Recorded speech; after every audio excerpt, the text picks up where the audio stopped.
What's up mga ka-idol? So on duty na tayo ngayon mga ka-idol, no? At pasensya na kayo, hindi tayo naka video kanina umaga mga idol kasi natutulog ako.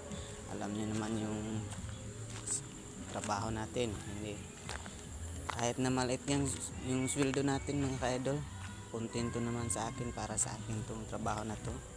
Mahal na mahal ko tong trabaho na to mga ka-idol. So ito nga pala mga ka-idol, ito yung binabantayan ko dito. Ayun. At saka marami pa dito mga ka-idol.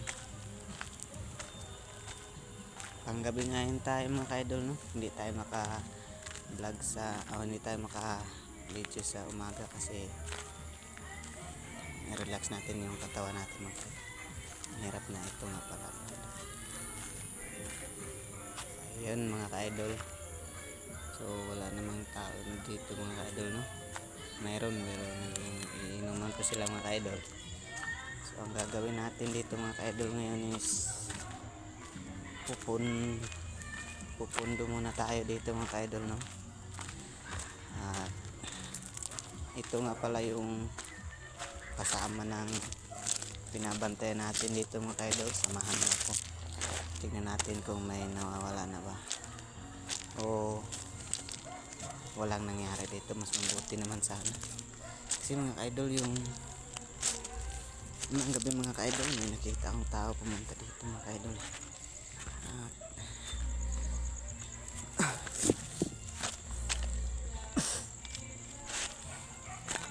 yan mga ka-idol, wala naman nangyari sa ano natin, no? Sabi na bantayan natin. Tsaka yung mga tao dito may respeto naman sa atin. Sana hindi sila magbago mga ka-idol.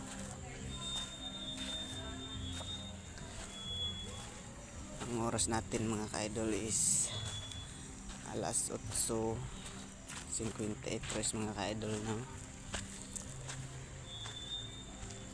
Pupunta tayo ngayon sa may bahay akong nakita mga ka-idol. Parang walang katao-tao dito mga ka-idol.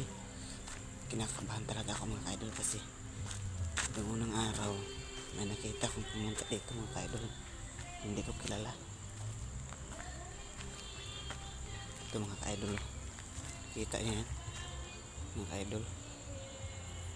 Saka yun, huwag tayo masyadong lumapit mga ka-idol. At saka may kwarto dyan. Ito pa nga yung isa, diba? Pero okay naman sana sa akin yun.